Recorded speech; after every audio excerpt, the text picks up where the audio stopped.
In the first episode of Metric's Dungeon, Eduardo the elf and Winston the noble human set off on a quest for riches. Intending to meet their contact Raful in the coastal town, they set off only to find that he was under the weather. Permanently. After paying their respects, they accepted a dwarven request to find Raful's brother Ferdinand and inform him of his fate. They were also tasked with seeking the fates of Pomus and Lummus, Raful's travelling companions. The path ahead was dangerous, more dangerous than usual. Our heroes were immediately attacked by wolves. Quickly dispatching the wolves, they were surprised as they surveyed the massacre before them that they were once again attacked by the very same wolves they had just defeated. What kind of sorcery was this? Handily defeating the reanimated enemies, the two companions come across an eviscerated corpse when they're ambushed by bandits. Before they could begin their attack, Winston outwits the bandits in a show of strength and sends them scattering. The team finds Pomus's eviscerated body and recovers his ring for the dwarf. Heading deeper into the forest, the duo is called over by a small group of mercenaries who have knowledge of Lummus and inform them that he's been moved to a local village to heal. A scout shows them to the remnants of a battle between more wolves that cost an innocent wagon hand her life.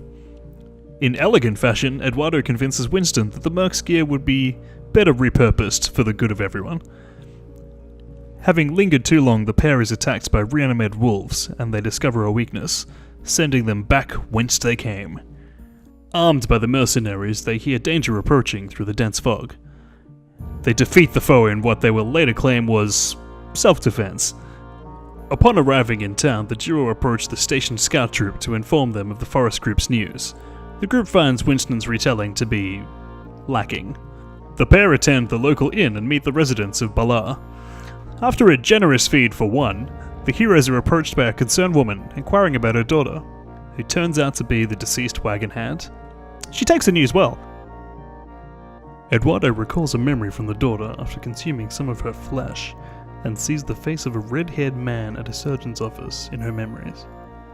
As Winston turns in for the night, Eduardo seeks the warm company of... Ooh, we're quite fine now that you're here.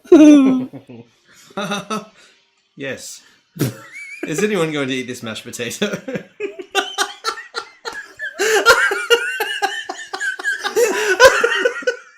food? In doing so, he meets a couple of drunk patrons who let slip some info of an abandoned farm.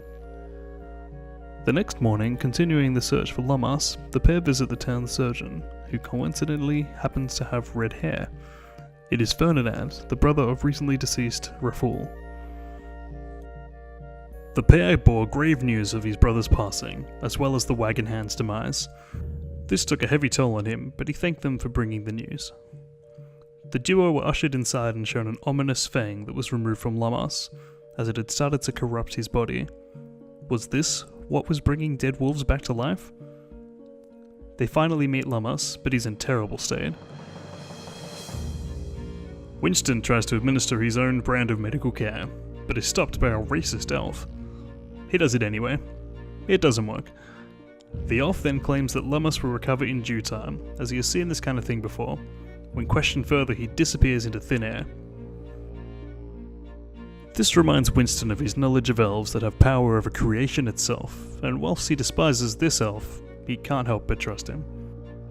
Before returning to the port with their new information, the pair decide to pursue the lead of an abandoned farm. Eduardo implies his incredible charm to a pair of ladies who are looking for the farm to be cleared. The duo appear trustworthy and are entrusted with the task. Overhearing the professional tone of our heroes, a drunk heckles the duo. Upon talking to the patron and giving him a hearty drink, he asks them to retrieve a valuable crossbow that has gone missing. Being the selfless people they are, our heroes heroically accept, for a price. And this is where our heroes are. What happens next? Find out this week on Metric's Dungeon.